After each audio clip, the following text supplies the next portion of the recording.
Visakha begging మాఫియాపై news 360 కథనానికి అధికారులు స్పందించారు.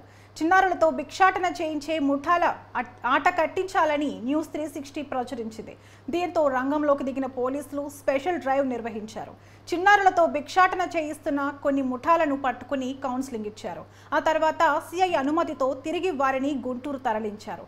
విశాఖలో మళ్లీ ఇలాంటి ఘటనలు పునరావృతం కాకుండా పోలీసులు, చైల్డ్ లైన్ వాళ్లు కలిసి కార్యాచరణ చేపట్టాల్సిన అవసరం ఉందని స్వచ్ఛంద సంస్థ నిర్వాహకులు ప్రగాఢ వాసు తెలిపారు. ఇలాంటి వార్తలు వెలుగులోకి తెచ్చిన న్యూస్ 360కి కృతజ్ఞతలు చెబుతున్న వాసుతో మా regional head Chandu face to face. ఎట్టకేలకు అధికారులు స్పందించారు. న్యూస్ 360 ఏదైతే ప్రచురించిందో కథనం బెగ్గింగ్ మాఫియా అంటూ కూడా నడి రోడ్డు మీద చిన్నపిల్లల్ని పట్టుకొని బెగ్గింగ్ చేస్తూ వీళ్ళందరినీ కూడా ఎట్టి పరిస్థితుల్లో అధికారులు ఉపేక్షించకుండా చర్యలు తీసుకోవాలంటూ కూడా న్యూస్ 360 కథనం ప్రచురించింది. అందులో భాగంగానే నిన్న పోలీసులు ఎవరైతే ఉన్నారో రోడ్డు మీద చైల్డ్ పట్టుకొని బెగ్గింగ్ చేసిన వాళ్ళందరినీ కూడా తీసుకొని ఆయా ఊర్లు వారు ఏ అయితే ఊర్ల నుంచి వచ్చారో వాళ్ళందరినీ కూడా ఆ ఊర్లకి పంపించారు. అయితే దీనికి సంబంధించి ప్రస్తుతం స్వచ్ఛంద సంస్థకు సంబంధించి ఏయుటిడి స్వచ్ఛంద సంస్థ ప్రగడ వాసు గారు ఉన్నారు. సార్ చెప్పండి, న్యూస్ 360 కథనం ప్రచురించిన తర్వాత ఏం జరిగింది? ఇప్పుడు న్యూస్ 360లో ఏదైతే విశాఖపట్నంలో బెగ్గింగ్ మాఫియా, అందులోని చైల్డ్ బెగ్గింగ్ అనేది పిల్లల్ని దగ్గర పెట్టి మాఫియా అనేది ప్రతిరోజు బెగ్గింగ్ చేస్తున్న విషయాన్ని న్యూస్ 360 ద్వారా మీరు ఒక కథనాన్ని ప్రచురించారు. ఈ కథనం అనేది బాగా అధికారులందరిలోకి వెళ్ళింది. పోలీసులు కూడా దీని మీద వెంటనే స్పందించారు. మొన్న గుంటూరు నుంచి ఒక బ్యాచ్, ఒక 10 మంది పిల్లలతోటి ఒక బ్యాచ్ వచ్చారు. వాళ్ళను కూడా వాళ్ళు నైట్ టైము రెస్క్యూ చేసి మా షెల్టర్కి తీసుకొచ్చారు. వాళ్ళు కూడా ఇదే గొడవ, మేము వెళ్ళిపోతాము, మేము ఇక్కడ వాళ్ళం కాదు, మేము గుంటూరు నుంచి వచ్చాము, మమ్మల్ని వదిలేయండి అని చెప్పేసి అన్నారు. ఒక 2 రోజులు మేము షెల్టర్లో పెట్టి వాళ్ళకి కౌన్సిలింగ్ ఇచ్చాము. సిఐ 2 టౌన్ సిఐ గారి తాలూకా అనుమతితోటి వాళ్ళకి గుంటూరు తిరిగి పంపించడం జరిగింది. అలాగే మొన్న కూడా మేము రైల్వే పోలీస్ స్టేషన్లో ఒక 16 మందిని రెస్క్యూ చేశాము. ముసలి వాళ్ళని ఈ బెగ్గింగ్లోకి దించి ఒక ముఠాలా తయారయ్యారు. వాళ్ళందరూ కూడా ప్రతిరోజు అటు పాయికరాపేట నుంచి మిగతా గ్రామాల నుంచి ఇక్కడికి వచ్చి వాళ్ళు బెగ్గింగ్ చేసుకుంటూ మళ్ళీ ఇళ్ళకి వెళ్తున్నారు. ఇదొక ఉపాధి మార్గం కింద వాళ్ళు తయారు చేసుకున్నారు. వాళ్ళని కూడా పట్టుకొని వాళ్ళ కుటుంబ సభ్యులు రప్పించి వాళ్ళు గట్టిగా వార్నింగ్ ఇచ్చి మళ్ళా కానీ వాళ్ళు బెగ్గింగ్ కానీ ఇక్కడ కానీ నగరంలోకి వస్తే మాత్రం మీ మీద కేసులు ఫైల్ చేస్తామని చెప్పేసి వాళ్ళని వాళ్ళ కుటుంబ సభ్యులకి అప్పచెప్పి ఇలా 4గురిని పంపించాము. ఇంకా 10 మంది ఇంకా షెల్టర్లో ఉన్నారు. ఈరోజు వీళ్ళైతే మేము ప్రతిసారి కూడా 3 సార్లు రెస్క్యూ చేస్తాము. వీళ్ళు ఎప్పుడు కూడా రోడ్ల మీద ఉంటున్నారు. గత 2-3 సంవత్సరాల నుంచి కూడా వీళ్ళు రోడ్ల మీదే ఉంటున్నారు. అయితే వీళ్ళకి మేము ఏం చెప్తున్నాం అంటే, మీరు బెగ్గింగ్ అనేది రోడ్ల మీద చేయడానికి, చిన్నపిల్లలతో బెగ్గింగ్ చేయడానికి వీలు లేదు, పోలీసులు మీ మీద యాక్షన్ తీసుకుంటారని చెప్పడం జరిగింది. వాళ్ళు ఏమంటున్నారంటే, మా ఉపాధి ఇదే, మేము ఎలా బతకాలి, మాకు ఇల్లు వాకలు లేదు, మేము ఇదే పని చేసుకుని బతుకుతామని చెప్పి వాళ్ళు మాతో వాదిస్తున్నారు. ఏదేమన్నప్పటికీ బెగ్గింగ్ అనేది ఇవాళ నగరంలో ప్రజలు ఎవరైతే డబ్బులు వేస్తున్నారో ఆ డబ్బులకు వీళ్ళు అలవాటు పడి విపరీతమైన డబ్బులు వస్తున్నాయి. వీళ్ళు మత్తు పదార్థాలకు అలవాటు పడుతున్నారు, రోడ్ల మీద ఉంటున్నారు. ఒక మహిళ ఉండి చిన్నపిల్లడితో నేను రోడ్డు మీద ఉంటానంటుంది తప్ప షెల్టర్లో ఉండడానికి ఆవిడ ఒప్పుకోవట్లేదు. ఇలాంటి వాళ్ళ విషయంలో మాత్రం వెంటనే చర్యలు తీసుకొని ఆవిడ ఎక్కడ ప్రకాశం జిల్లా ఖమ్మం నుంచి వచ్చారు, వాళ్ళందరినీ కూడా వాళ్ళ స్వస్థలానికి పంపించేయాలి. ఎందుకంటే వైజాగ్లో వీళ్ళు రాను వీళ్ళ ఆగడాలు పెరిగిపోతున్నాయి. నగరాలను పూర్తిగా వీళ్ళు బెగ్గింగ్తో నింపేస్తున్నారు. వీళ్ళందరి మీద కూడా ప్రభుత్వం, అటు పోలీస్ డిపార్ట్మెంటు, ఇటు చైల్డ్ లైన్ వాళ్ళు మాతో కలిసి వాళ్ళు పనిచేసి వీళ్ళందరికీ కూడా సమస్య పరిష్కారం చేయడానికి వీళ్ళకి పునరావాసం అన్నా కల్పించాలి, లేదంటే వీళ్ళ స్వస్థలాల కన్నా పంపించాలి. అంటే మీరు చెప్పండి, ఒక స్వచ్ఛంద సంస్థ మీరు నడుపుతూ ఉన్నారు. దీనికి సంబంధించి గత కొన్ని సంవత్సరాల నుంచి కూడా ఈ స్వచ్ఛంద సంస్థ నడుపుతున్నట్టు తెలిసింది. అయితే పోలీసులు అంటే వార్తలు ప్రచురించడం, పోలీసులు రావడం, మళ్ళీ వారిని స్వస్థలాలకు పంపించడం, మళ్ళీ వాళ్ళు తిరిగి రావడం, ఇది ఎందుకు ఎట్లా నడుస్తుంది? దీనికి ఫుల్ స్టాప్ పెట్టాలంటే ఏం చేయాలి? లాస్ట్ 10 years నుంచి కూడా మేము షెల్టర్లు నడుపుతున్నాము. అటు జీవీఎంసీ కమిషనర్ గారికి, అలాగే పోలీస్ కమిషనర్ గారికి, కలెక్టర్ గారికి కూడా కొన్ని మాఫియాలు ఈ నగరంలో ఉన్నాయి. మనది స్మార్ట్ సిటీ కాబట్టి మీరు ఎప్పటికప్పుడు రివ్యూ చేసి వీళ్ళకి పునరావాస కార్యక్రమాలు అనేది చేయాలని చెప్పేసి మేము రివ్యూ మీటింగ్స్లో చెప్పడం జరిగింది. అయితే గతంలో సెక్స్ రాకెట్ మాఫియాని పట్టుకున్నాం, వాళ్ళ మీద కేసులు ఫైల్ చేశారు, వాళ్ళు జైలుకి వెళ్ళారు.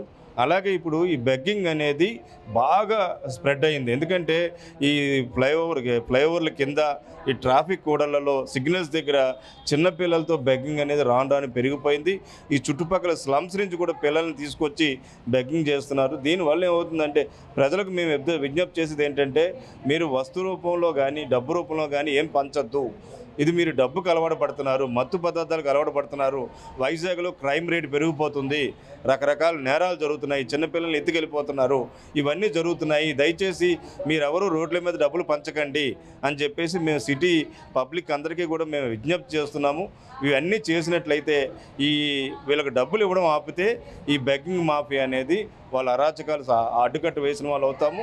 ఇవాళ మీడియాలో ఇవాళ న్యూస్ 360లో వచ్చినటువంటి కథనం అనేది చాలామందిని ఆలోచించేలా చేసింది.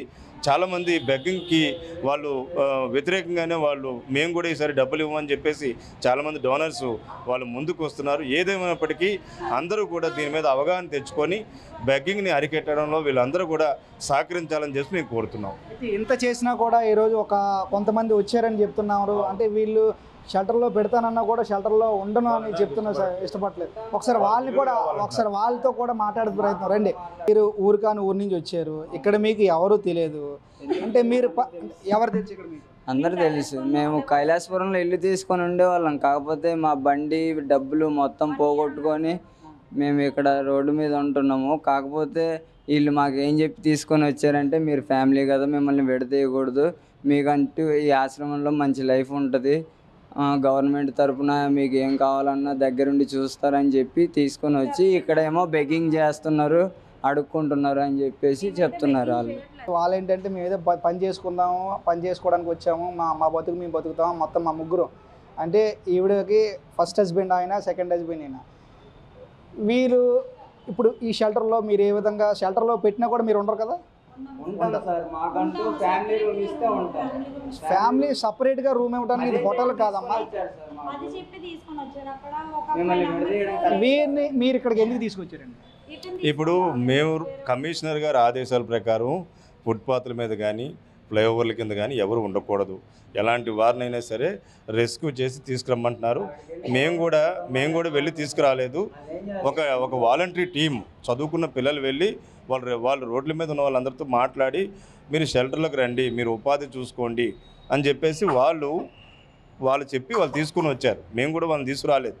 మేమైతే రైల్వే పోలీసులతోటి ఇటు 2 టౌన్ పోలీసులతో కలిసి మేము రెస్క్యూ చేస్తున్నాం. కాబట్టి రాత్రిపూట ఉన్న వాళ్ళందరూ కూడా ఎవరైతే జెన్యూన్ హోమ్లెస్ ఉన్నారో వాళ్ళని తీసుకొస్తున్నాం. అయితే ఇక్కడ 199% మంది బెగ్గింగ్ మీద ఆధారపడుతున్నారు. ఎందుకంటే మిగతాది ఎంత బెగ్గింగ్ చేసుకున్నా వాళ్ళకి ఉదయం పూట బ్రేక్ఫాస్ట్ ఫ్రీగా వస్తుంది, లంచ్ పంచుతున్నారు, డిన్నర్ పంచుతున్నారు. ఎందుకంటే చాలామంది ఈ సత్సాయి వాళ్ళు మన కొన్ని హోటల్స్ వాళ్ళు వీళ్ళందరూ కూడా ఏంటంటే ఫుడ్ అనేది అవసరం ఉన్నా లేకున్నా రోడ్ల మీద భోజనాలు పంచుతున్నారు. సో అందుకోసం ఏంటంటే ఒకటి బెగ్గింగ్ చేసుకున్నారు, ఫ్రీగా ఫుడ్ వస్తుంది, అక్కడ మనకి అనేక రకాలైనటువంటి వాటికి అలవాటు పడుతున్నారు. అయితే రోడ్ల మీద ఉండొద్దు, ఇక్కడి నుంచి వెళ్ళిపోండి అని చెప్తున్నాం. లేదు షెల్టర్లో కన్నా రమ్మని చెప్తున్నాం. వీళ్ళు షెల్టర్లో మేమేం చెప్తున్నాం, ఇప్పుడు వీళ్ళకి మేమేం బంధించడం లేదు. ఆ అమ్మాయిని ఆవిడ ఇక్కడ ఉంటారు, మీరేదో ఉపాధి చూసుకొని మీరు వెళ్ళిపోండి అని చెప్తున్నాం. రైట్ వాసు గారు, ఇప్పుడు చెప్పండి, అంటే అధికారులు ఎంత చర్యలు తీసుకున్నా కూడా రోజుకి కూడా ఇది తగ్గిద్దామని అటు స్వచ్ఛంద సంస్థల నుంచి మీరు కానీ మీడియా ప్రతినిధులుగా మేము కానీ అటు అధికారులు కానీ ప్రయత్నిస్తున్నప్పటికీ కూడా ఒక యంగ్ కార్డ్ అనేది కూడా దీనికి పడలేని సందర్భం అయితే మనకు కనిపిస్తుంది. దీనికి ఒక స్వచ్ఛంద సంస్థగా మీరు స్వచ్ఛంద సంస్థలు సుమారు 10 సంవత్సరాలు నడుపుతున్నారు కాబట్టి మీకు అధికారుల నుంచి ఎటువంటి సపోర్ట్ కావాలి? ఒకటి, ఫుట్పాత్ల మీద ఉండకూడదు అనేది యాంటీ బెగ్గింగ్ లా అనేది ఒకటి ఉంది, అది ఎన్ఫోర్స్మెంట్ కావాలి. రెండోది ఏంటంటే మేము సిటీలో ఉన్నటువంటి పబ్లిక్ని అందరినీ కూడా మేము రిక్వెస్ట్ చేసేది ఏంటంటే రోడ్ల మీద డబ్బులు పంచకండి, ఎలాంటి ఆర్టికల్స్ పంచకండి. ఎందుకంటే వాళ్ళందరూ కూడా సోమరపోతుల్లాగా బెగ్గింగ్కి అలవాటు పడి దాని మీద ఆధారపడి ఉండిపోతున్నారు. కొన్ని వందల మంది రోజు నగరానికి వస్తున్నారు, ట్రైన్ ద్వారా చుట్టుపక్కల ప్రాంతాల నుంచి నగరానికి వస్తున్నారు. ఎందుకంటే విశాఖపట్నం అనేది కాసుల వర్షం కురిపిస్తుంది.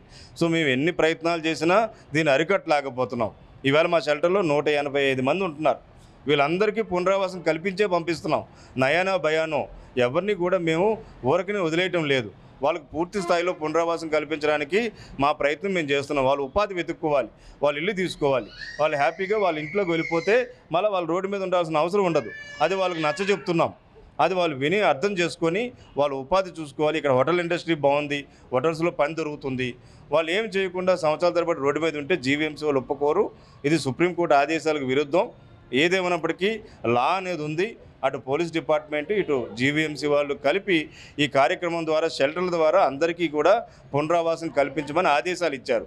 లాస్ట్ 10 years నుంచి 6,000 మందిని ఇప్పటిదాకా మేము పునరావాసం కల్పించాం. ఇంకా వేల మందిని మేము చేయాల్సిన అవసరం ఉంది. మేము ఒక్కరితో ఆగిపోయేది కాదు. ఇది ప్రభుత్వ కార్యక్రమం. ఎవరు కాదనడానికి లేదు, ప్రభుత్వ ఆదేశాలను ఉల్లంఘించడానికి లేదు. సో అందుకోసమే పోలీస్ డిపార్ట్మెంట్ మేము చెప్పలేదు. న్యూస్ 360 ఏదైతే ఆర్టికల్ మీరు ప్రచురించారో అది ఎప్పుడైతే వచ్చిందో అప్పుడు పోలీసు వాళ్ళు పరిగెట్టారు, వాళ్ళు చర్యలు తీసుకోవడం మొదలుపెట్టారు. ఇది మా తాలూకా. మేమేంటంటే స్వచ్ఛందంగా ఎవరైనా వస్తే వాళ్ళకి ఆశ్రయం కల్పిస్తున్నాం. బాధల్లో ఉన్న వాళ్ళకి ఆశ్రయం కల్పిస్తున్నాం.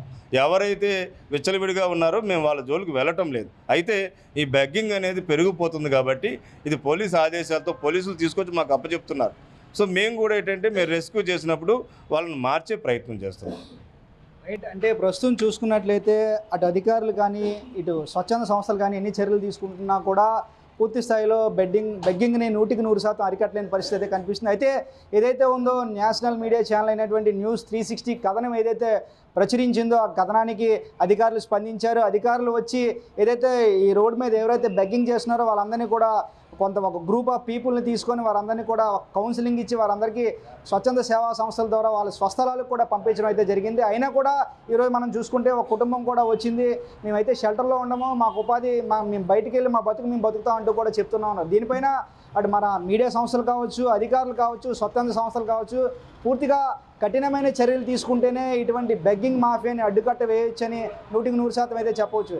ఏదైనా ఎప్పటికీ కూడా బెగ్గింగ్పై అధికారులతో పాటు స్వచ్ఛంద సంస్థలతో పాటు మీ వరకు మీ ముందు ఉంటుంది న్యూస్ 360. చూస్తూనే ఉండండి national media news 360. Camera person Satish, Chandu, Visakhapatnam. నడకలో రాజసం, ఆహార్యంలో గాంభీర్యంతో పాటు గుండెలదిరే రంకెలు ఒంగోలు గిత్తల సొంతం. శివుని వాహనంగా కనిపించే నంది విగ్రహాలు సైతం ఒంగోలు జాతి ఎద్దులకు దగ్గరగా ఉంటాయి. శతాబ్దాల చరిత్ర కలిగిన ఈ జాతి ఇప్పుడు అస్తిత్వం కోసం పోరాడుతోంది. అంతరించిపోతున్న ఒంగోలు గిత్తలను కాపాడుకునేందుకు కేంద్ర రాష్ట్ర ప్రభుత్వాలు నడుం బిగించాయి. అసలు ఒంగోలు గిత్తల చరిత్ర ఏంటో ఒకసారి చూద్దాం.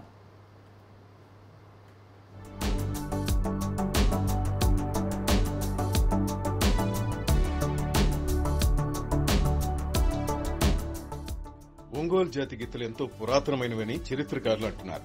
హరప్ప, మొహంజుదారో నాగరికతల్లోనూ మూపురం కలిగిన ఎద్దుల చిత్రాలు కనిపిస్తాయి. ఇంతటి పురాతన చరిత్ర కలిగిన ఈ జాతి స్వదేశంలో నానాటికి సన్నగిలుతోంది.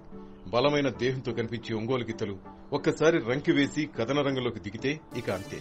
పౌరుషానికి మారుపేరిన ఈ గిత్తలు ప్రకాశం జిల్లా సొంతం. ఒంగోలు జాతి గో సంతతి సైబీరియా ప్రాంతంలో పుట్టి ఆర్యుల ద్వారా భారతదేశంలో ప్రవేశించి ఆ తర్వాత దక్షిణ భారతదేశంలోని ఆంధ్రప్రదేశ్లో గుండ్లకమ్మ, మూసి, ఆలేరు పరివాహక ప్రాంతంలో స్థిరపడ్డాయని కొందరి వాదన. ప్రస్తుతం ప్రకాశం, నెల్లూరు, గుంటూరు, కర్నూలు జిల్లాలో ఇవి కనిపిస్తుంటాయి.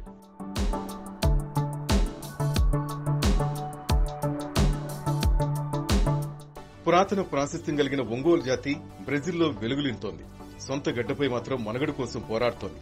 2012 పశు గణన ప్రకారం భారతదేశంలో ఈ జాతి సంఖ్య 6,34,000 మాత్రమే. అయితే మన ఆంధ్రప్రదేశ్లో మాత్రం 5,79,000 ఎద్దులు మాత్రమే ఉన్నాయి. అందులోనూ మేలు జాతి సంఖ్య కొన్ని వేలు మాత్రమే అని చెబుతున్నారు. వ్యవసాయంలో ఆధునిక యంత్రాలు రావడంతో పశువుల అవసరం లేకుండా పోయిందని, అందుకే ఈ జాతికి ఆదరణ తగ్గిందని రైతులు అంటున్నారు. గతంలో పశువుల పేడ, మూత్రాలను పొలంలో ఎరువుగా ఉపయోగించేవారు. ఇప్పుడు రసాయనిక ఎరువుల వాడకం కూడా పెరిగిపోయింది.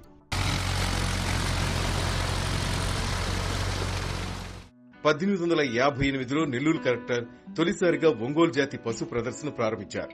ఒంగోలు జాతి రక్షణ కోసం ప్రతి గ్రామంలో కొంత భూమిని పశుగ్రాసం కోసం వదలాలని 1867లో బ్రిటిష్ ప్రభుత్వం ఆదేశాలు జారీ చేసింది. స్వాతంత్ర్యం వచ్చాక పాలకులు ఈ జాతి పశువులను రక్షించే ప్రయత్నాలు చేయకపోవడంతో ఆదరణ కరువైంది. దీంతో ఈ జాతి తన అస్తిత్వాన్ని నిలుపుకునేందుకు పోరాటం చేయాల్సిన పరిస్థితులు ఏర్పడ్డాయి.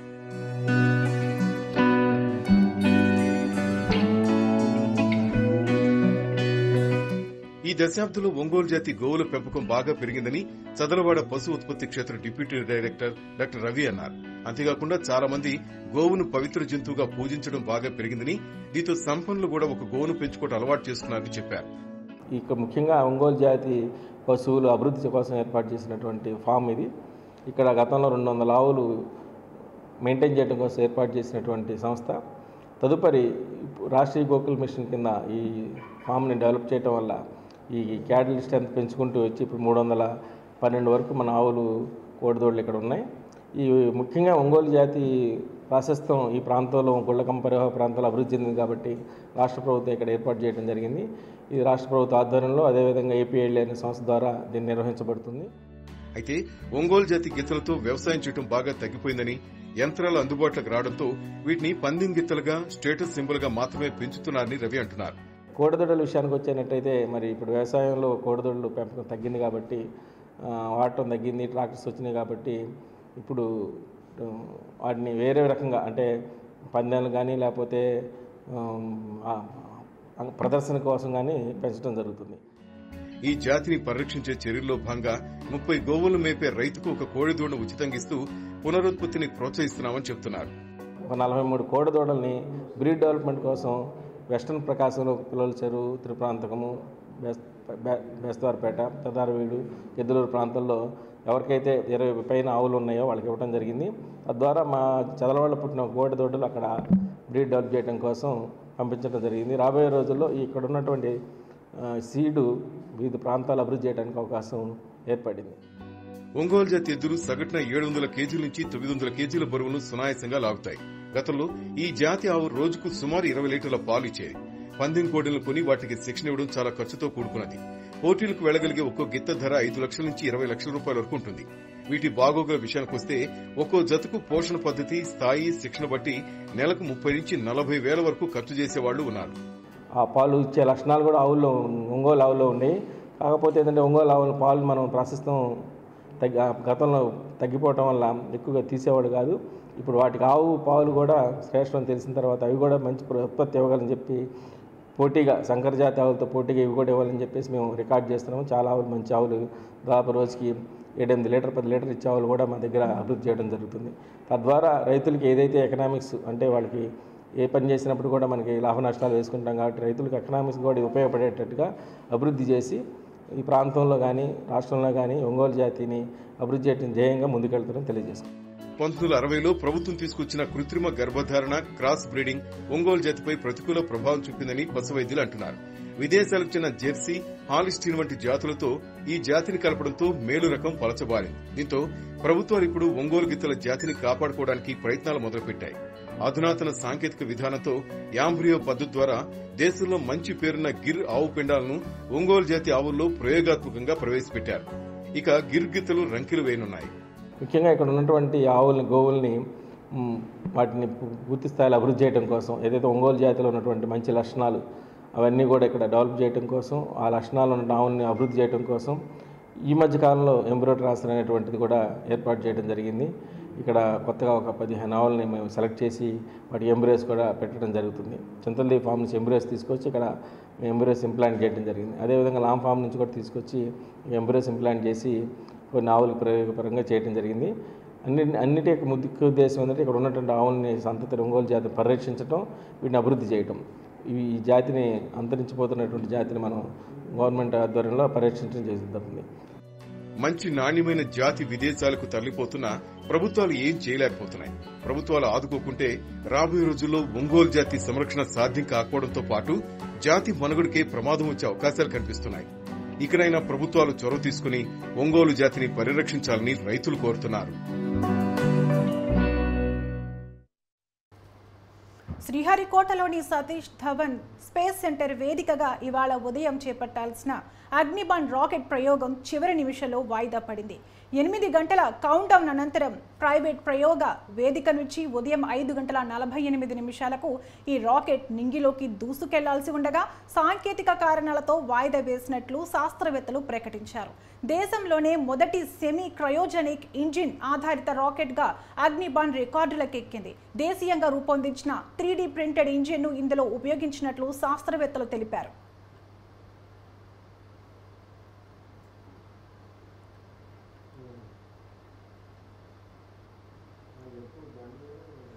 దివంగత నేత ఎన్టీఆర్ పార్టీ స్థాపించిన నాటి నుండి నేటి వరకు టీడీపీ పేద బడుగు బలహీన వర్గాల వారికి ఆశాజ్యోతిగా నిలవడం జరిగిందని పెడన నియోజకవర్గం ఎమ్మెల్యే అభ్యర్థి కాగిత కృష్ణప్రసాద్ అన్నారు. కృష్ణా జిల్లా బంటుమిల్లి మండలం టీడీపీ కార్యాలయంలో పార్టీ వ్యవస్థాపకులు ఎన్టీఆర్ 101వ జయంతి వేడుకలు ఘనంగా జరిగాయి. కాగిత కృష్ణప్రసాద్ పార్టీ జెండాను ఎగురవేసి ఎన్టీఆర్ చిత్రపటానికి పూలమాల వేసి నివాళులర్పించారు. రానున్న రోజుల్లో కూటమి అభ్యర్థులు గెలుపు బాటలో ప్రయాణిస్తారని తెలిపారు. మన పార్టీ వ్యవస్థాపక అధ్యక్షులు నందమూరి తారక రామారావు గారు 101వ జయంతి సందర్భంగా ఇక్కడికి వచ్చినటువంటి ఆయనకి నివాళులు అర్పించడానికి వచ్చిన ప్రతి ఒక్కరికి నా నమస్కారాలు తెలియజేసుకుంటున్నాను. ఎందుకంటే పేదవాడికి కూడు గుడ్డ అన్నీ కూడా ఆయన సమకూర్చాలనే ఉద్దేశంతో మన పరువుని ఢిల్లీ నడిబొడ్డులో తాకడ పెడుతుంటే ఆ సమయంలో ఆయన పార్టీ పెట్టి 6 నెలల్లోనే తెలుగువాడి సత్తా ఏంటో చూపించినటువంటి ఎన్టీ రామారావు గారు మన మధ్య లేకపోయినా కానీ ఆయన ఆశయాలు కొనసాగించడం మన ధర్మం. తప్పనిసరిగా ఆయన ఆశయ సాధనలో మనం అందరం కూడా పాలు పంచుకుంటాం. ఆయన్నే ఎవరిని మర్చిపోయినా కానీ ఆయన మాత్రం మరవకుండా ప్రతి జయంతి సందర్భంగా ప్రతి వర్ధంతి సందర్భంగా మనం అన్ని పండుగల్లో కల్లా గొప్ప పండుగలాగా మనం చేసుకోవడం జరుగుతుంది. ఎందుకంటే తెలుగువాడి ఆత్మగౌరవాన్ని నిలబెట్టినటువంటి నందమూరి తారక రామారావు గారు ఆశయ సాధన కోసం తెలుగువారి గుండె చప్పుడు, తెలుగువారి యొక్క ఆరాధ్య దైవం, తెలుగు జాతి ఔన్నత్యాన్ని చాటి చెప్పినటువంటి వ్యక్తి, తెలుగుదేశం పార్టీ వ్యవస్థాపక అధ్యక్షులు నందమూరి తారక రామారావు గారికి జయంతి సందర్భంగా ఆయనకి ఘనమైనటువంటి నివాళులు అర్పించుకుంటూ మరి ఆంధ్రప్రదేశ్ రాష్ట్రంలో పేద బడుగు బలహీన వర్గాలకి అభ్యున్నతి కోసం కృషి చేసినటువంటి వ్యక్తి ఎవరైనా ఉన్నారంటే అది నందమూరి తారక రామారావు గారే. పార్టీ పెట్టిన దగ్గర నుంచి కూడా పేదవారు ఎవరైతే ఉంటారో ఈ రాష్ట్రంలో వారందరికీ కూడా కూడు గుడ్డ అలాగే నీడ ప్రతి ఒక్కరికి కూడా ఉండాలనేటువంటి ఏకైక లక్ష్యంతో పార్టీని పెట్టి దానికి అనుగుణంగా మరి రాష్ట్రాన్ని ముందుకు తీసుకెళ్లి రాష్ట్రాన్ని అభివృద్ధి బడుగు బలహీన వర్గాల ఆశాజ్యోతి ఎన్టీఆర్ అని గుంటూరు పశ్చిమ నియోజకవర్గం టీడీపీ ఎమ్మెల్యే అభ్యర్థి గల్లా మాధవి వ్యాఖ్యానించారు. పార్టీ కార్యాలయంలో కేక్ కట్ చేసి ఆయనకు ఘన నివాళులు అర్పించారు. ఈ కార్యక్రమంలో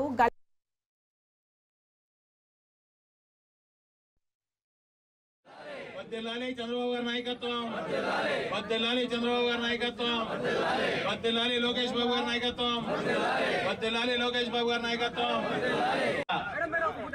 కార్యకర్తలందరూ కుటుంబ సభ్యులందరూ కొద్దిగా ముందుకు రండి. స్టేజ్ ముందుకు రావాలండి కార్యకర్తలందరూ.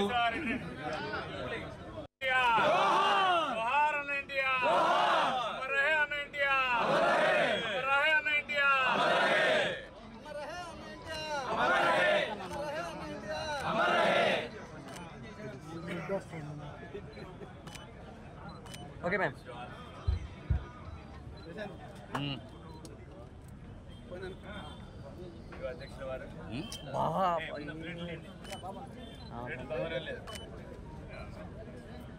ఎవరవుతారు ఈ రోజున మన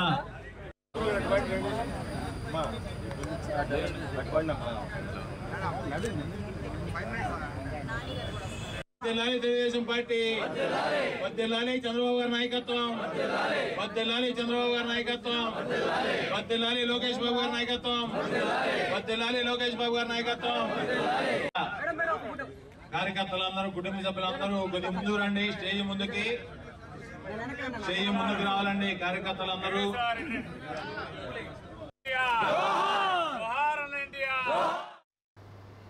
తెలుగుదేశం పార్టీని స్థాపించి అనతి కాలంలోనే జాతీయ స్థాయిలో గుర్తింపు గౌరవం పొందిన జననేత ఎన్టీఆర్ అని శ్రీకాకుళం టీడీపీ అధ్యక్షుడు కల్లమట వెంకటరమణ కొనియాడారు. స్వర్గీయ నందమూరి తారక రామారావు 101వ జయంతి వేడుకలు శ్రీకాకుళం టీడీపీ కార్యాలయంలో ఘనంగా నిర్వహించారు.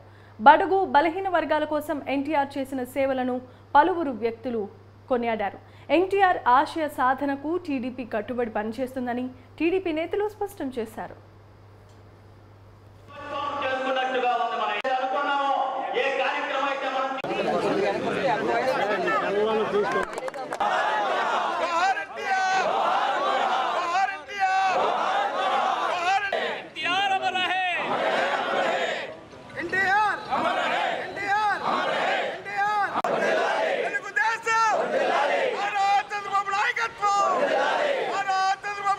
ముఖ్యంగా తెలుగువాడు ఎక్కడున్నా సరే దేశ విదేశాల్లో ఉన్నప్పుడు కూడా ఎన్టీ రామారావు అనే పేరుని ఏ తెలుగువాడు మర్చిపోలేని రోజు.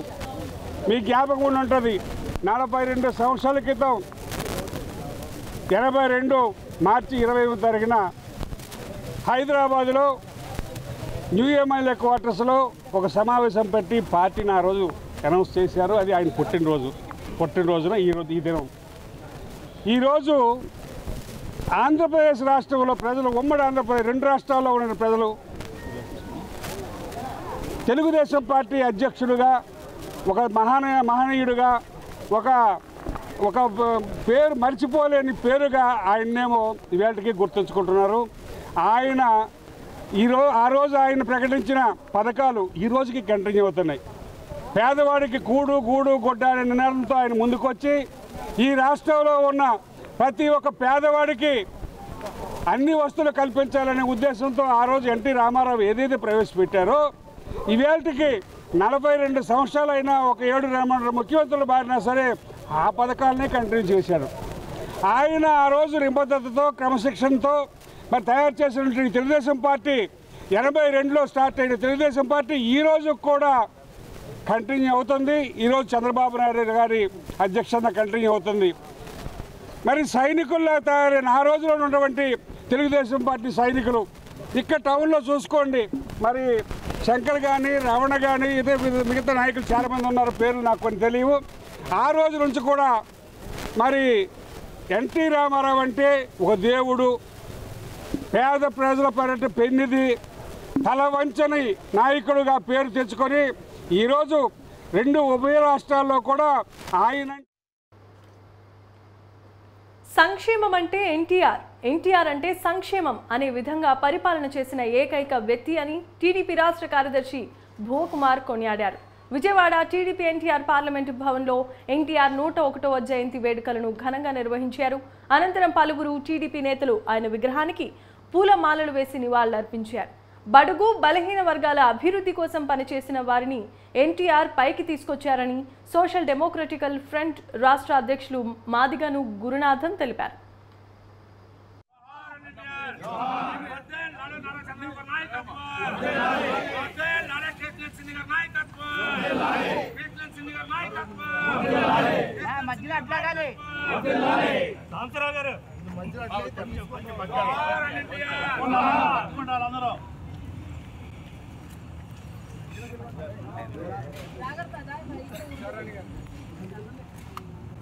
ఓకే మరన్ జోహార్ ఎన్టీఆర్, జోహార్ ఎన్టీఆర్, జోహార్ ఎన్టీఆర్. అట్లాంటి నాయకుడి 101వ జయంతి సందర్భంగా ఈరోజు నేను పాల్గొనటం నాకెంతో అదృష్టంగా భావిస్తున్నాను. అట్లాగే తెలుగుదేశం పార్టీ కూడా రేపు 4వ తారీఖు తర్వాత సీఎంగా చంద్రబాబు నాయుడు గారు ప్రమాణ స్వీకారోత్సవానికి ఇంతకంటే బలంగా మన నాయకుడిని స్మరిస్తూ ఎన్టీ రామారావు 101వ జయంతి వచ్చిన ప్రజలు ఎవరో ఆంధ్రప్రదేశ్ ప్రజలే కాదు, ఇండియాలో ఉన్న ఏ ప్రజలు కూడా మర్చిపోని విధంగా ఇంకా ఆయన బతికున్నాడు అంటే ఈ పార్టీ మనుగడ ఇంకా ఇంత బ్రహ్మాండంగా సాగుతుందని చెప్పి తెలియజేయడానికి తయారు చేసిన కార్యకర్తలు కానీ, బీసీ, ఎస్టీ, ఎస్టీ ప్రతి ఒక్కరిని ఆయన ఆదుకున్న రీతిలో ఇవాళ వరకు మాటలు చెప్పారు తప్పితే ఎన్టీ రామారావు చేసిన సహాయం మాత్రం ఇవాళ వరకు వాళ్ళు ఎవరు చేయలేదు. అన్ని రకాల ప్రజల్లో అన్ని రకాల సంక్షేమాలు అసలు ఆంధ్రప్రదేశ్లో ప్రవేశపెట్టిన ఎన్టీ రామారావు వాళ్ళ 101వ జయంతి సందర్భంగా అందరూ పాల్గొన్నారు. నటనతో పాటుగా రాజకీయాల్లోనూ తనదైన ముద్ర వేసుకున్న యుగ పురుషుడు నందమూరి తారక రామారావు ఎన్నో వైవిధ్యమైన పాత్రలు వేసి తెలుగు ప్రజల గుండెల్లో నిలిచిపోయారు. రాముడు, కృష్ణుడు ఎలా ఉంటారో ఎవరికీ తెలీదు. కానీ ఏ తెలుగింటికి వెళ్ళి అడిగినా ఆ రూపాల్లో ఉన్న తారక రాముడినే చూపిస్తారు. అంతేకాదు రాజకీయాల్లో తనదైన ముద్ర వేసిన ముఖ్యమంత్రిగా అనితర సాధ్యుడు అనిపించుకున్నారు ఆయన. మహానటుడు ఎన్టీఆర్ 101వ జయంతి సందర్భంగా న్యూస్ 360 ప్రత్యేక కథనం. విశ్వవిఖ్యాత నట సార్వభౌముడిగా బిరుదాంకితుడైన తెలుగు ప్రజల గుండెలో నిలిచిన మహానేత స్వర్గీయ నందమూరి తారక రామారావు 101వ జయంతి నేడు. తెలుగువారికి రాముడు ఆయనే, కృష్ణుడు ఆయనే. వెండితెరపై ఎన్టీఆర్ చేయని పాత్ర లేదు. పౌరాణిక ఇతిహాసాల దగ్గర నుంచి జానపద సాంఘిక చిత్రాల వరకు చేశారు. నవరసాలను అలవోగ్గా పండించగల విశ్వవిఖ్యాత నట సార్వభౌముడు అన్న ఎన్టీఆర్ సినీ జీవితంలో నుంచి రాజకీయ చదరంలో అడుగుపెట్టి తెలుగు ప్రజలతో నీరాజులు అందుకున్న మహానేత ఎన్టీఆర్. నందమూరి తారక రామారావు రాజకీయాలు అతి తక్కువ సమయంలోనే సంచలనం సృష్టించారు. 13 ఏళ్లు రాజకీయ జీవితంలో 3 సార్లు ముఖ్యమంత్రిగా ప్రమాణ స్వీకారం చేశారు. 1982 మార్చి 29న హైదరాబాద్లోని న్యూ ఎమ్మెల్యే క్వార్టర్స్లో కేవలం 10 మంది పత్రికా విలేకరుల మధ్య తెలుగుదేశం పార్టీని స్థాపిస్తున్నట్లు చెప్పారు. శ్రామికుడి చెమటలో నుంచి, కార్మికుడి కరిగిన కండరాల్లో నుంచి, రైతు కూలీల రక్తంలో నుంచి తెలుగుదేశం పుట్టిందంటూ అన్న ఎన్టీఆర్ ప్రకటించారు. ఎన్టీఆర్ అనూహ్య నిర్ణయంతో ఢిల్లీ కోటలో ప్రకంపనలు పుట్టాయి. దీంతో రాజ్యసభ సీటు ఇస్తామంటూ రాయబారాలు కూడా మొదలయ్యాయి. లక్ష్య సాధనలో విఘ్నులు ఇప్పుడు ప్రలోభాలకు లొంగరంటూ ఎన్టీఆర్ వెనకడుగు వేయలేదు. ఓట్లేండని జనంలోకి వెళ్లారు. తెలుగు ప్రజలు కూడా అన్నగారికి నీరాజనాలు పలికారు.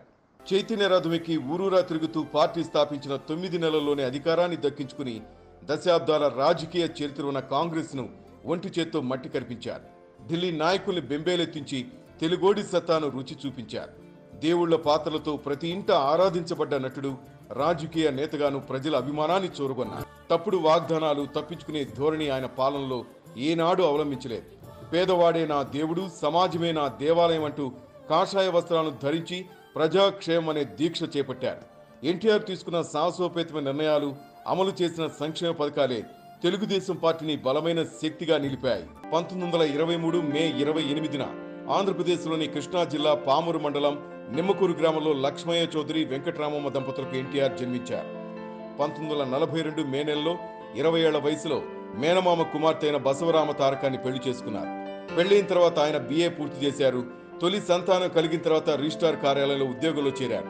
కానీ ఆ ఉద్యోగం నచ్చక తనకిష్టమైన సినిమాలో నటించడానికి మద్రాసు పట్టణానికి బయలుదేరి వెళ్లారు. నాటకాలతో అప్పటికే మంచి నటుడిగా గుర్తింపు పొందిన ఎన్టీఆర్ను గుర్తించిన ప్రముఖ దర్శక నిర్మాత BS సుబ్బారావు పల్లెటూరి పిల్ల చిత్రంలో అవకాశం ఇచ్చారు. ఆ సినిమా ఆలస్యం కావడంతో LV ప్రసాద్ డైరెక్షన్లో మన దేశం సినిమాలో అవకాశం రావడంతో దానిలో నటించారు. అలా ఎన్టీఆర్ నటించిన తొలి చిత్రం మన దేశం అయింది. 1977లో K. రాఘవేంద్రరావు దర్శకత్వంలో తెరకెక్కిన అడవి రాముడితో ఎన్టీఆర్ క్రేజ్ ఎన్నో రెట్లు పెరిగింది. 18 చారిత్రక సినిమాలు చేయడంతో పాటు 95 మంది దర్శకులతో పనిచేశారు. పౌరాణికాలే కాదు, జానపద సినిమా హీరోగా ఎన్టీఆర్ తిరుగులేని మాస్ ఇమేజ్ సంపాదించుకున్నారు. అన్నగారు నటించిన 94 చిత్రాలు 300 రోజులు పూర్తి చేసుకున్నాయి. 185 సినిమాలు 175 రోజుల సిల్వర్ జూబ్లీ పూర్తి చేసుకోవడం మరే నటుడికి సాధ్యం కాకపోవచ్చు. సొంత బ్యానర్ NATపై నిర్మించిన సీతారామ కళ్యాణం చిత్రానికి తొలిసారి దర్శకత్వం ఇచ్చారు. అందులో రావణుడిగా నటించి మెప్పించారు. 33 ఏళ్ల వెండితెర జీవితంలో 13 ఏళ్ల రాజకీయ జీవితంలో నాయకుడిగా వెలిగిన ఎన్టీఆర్ 1996 జనవరి 18న 73 సంవత్సరాల వయసులో గుండెపోటుతో మరణించారు. ఆయన ఈ భూమి మీద లేకపోయినా తెలుగు ప్రజల గుండెల్లో ఇంకా బతికే ఉన్నారు ఎన్టీఆర్. మెగాస్టార్ చిరంజీవి మరో అరుదైన గౌరవాన్ని సొంతం చేసుకున్నారు. ఇటీవలే పద్మ విభూషణ్ పురస్కారం అందుకున్న Chiranjeevi United Arab Emirates golden వీసాను అందుకున్నారు. వివిధ రంగాల్లో విశేషమైన కృషి చేసిన వారికి UAE ప్రభుత్వం ఈ వీసాను అందిస్తుంది. గతంలో భారత చిత్ర పరిశ్రమకు చెందిన రజనీకాంత్, షారుఖ్ ఖాన్, అల్లు అర్జున్, దుల్కర్ సల్మాన్, త్రిష, అమలాపాల్, మోహన్ లాల్, మమ్ముట్టి, టవినో థామస్ తదితరులకు ఈ వీసా లభించింది. తాజాగా ఈ లిస్టులో మెగాస్టార్ కూడా చేరిపోయారు. దీంతో అభిమానులు సోషల్ మీడియా వేదికగా శుభాకాంక్షలు చెబుతున్నారు.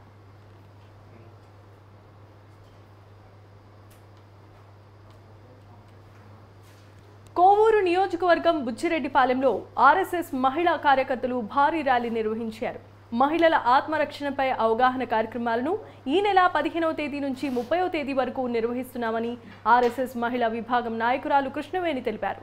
అందులో భాగంగా నేడు బుచ్చిరెడ్డిపాలెంలో ఈ కార్యక్రమాన్ని నిర్వహించామన్నారు. శిక్షావర్గ సర్వాధికారి రాష్ట్ర సేవికా సమితి వ్యక్తిత్వ వికాస శిబిరాన్ని నిర్వహిస్తుంది 15వ తారీఖు నుంచి 30వ తారీఖు వరకు. అందులో భాగంగా మేము ఈ పథ సంచలనం ఏర్పాటు చేసాము. ఈ శిబిరంలో మేము ఒక ఆడపిల్ల సెల్ఫ్ కాన్ఫిడెన్స్ నిలపడానికి, సెల్ఫ్ డిఫెన్స్ నిలపడానికి, వాళ్ళల్లో ధైర్యాన్ని పెంపొందించే ప్రయత్నంలో మేము ఈ కార్యక్రమాలను చేపట్టాము. ఈరోజు పథ సంచలనం జరిగింది. 30వ తారీఖున సాయంకాలం సమారోపణ. నంద్యాల జిల్లాలో రెవెన్యూ అధికారుల సహకారంతో కబ్జాదారులు తమ పనిని సాఫీగా సాగిస్తున్నారు. జలదుర్గం గ్రామానికి చెందిన రవిప్రకాష్కి సర్వే నెంబర్ 834లో పొలం ఉంది. ఆ కుంటను పూడ్చి తన పొలమే అంటూ కొందరు వ్యక్తులు గొడవకు దిగారు. దీంతో బాధితుడు తన బాధను మీడియా ఎదుట చెప్పుకున్నారు. తాను వృత్తిరీత్యా హైదరాబాద్లో ఉంటానని రవిప్రకాష్ తెలిపారు. అయితే తనకు సంబంధించిన సర్వే నెంబర్ 834లో కాకుండా మరో సర్వే నెంబర్ 927లో కొలతలు ఉన్నాయి అంటూ తనకు నోటీసులు ఇవ్వడం జరిగిందన్నారు.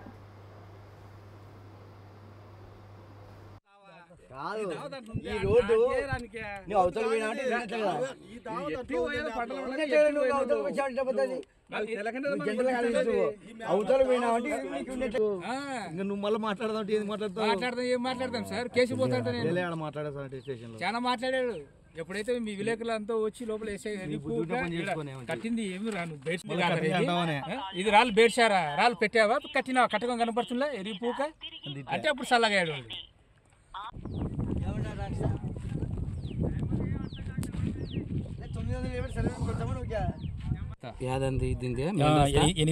ఇది మన సర్వే నెంబర్ 927 ఇక్కడ దాకా వస్తుంది. అంటే ఈ రస్తా అవుతుకే వాళ్ళకు ఉంది.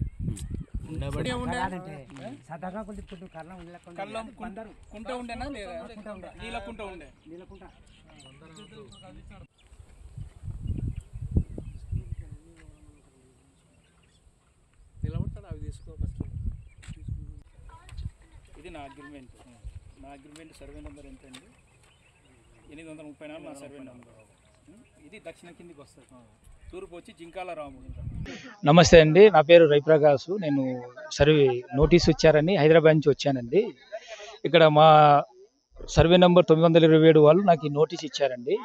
సో మా ల్యాండ్ వచ్చేసి 834 మా సర్వే నెంబరు. మా ల్యాండ్ ఆనుకొని మేము పూర్వకాలం నుంచి ఆడ కుంట ఉండేది. కుంట మట్టి ఊళ్ళో వాళ్ళు చౌడు తోలుకుంటూ వెళ్ళేవాళ్ళు. అక్కడ చిన్న కుంట ఉండేదండి. మేము రెండోది అక్కడ నీళ్లు వాగుతున్నాయి పశువులు జీవాలకు అని చెప్పేసి మా నాన్నగారు కూడా దాన్ని పెద్దగా పట్టించుకోలేదు.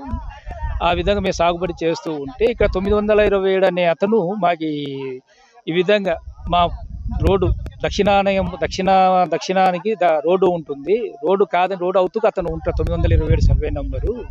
అతనికి మాకి దగ్గర 93 నంబర్లు తేడా ఉన్నాయండి.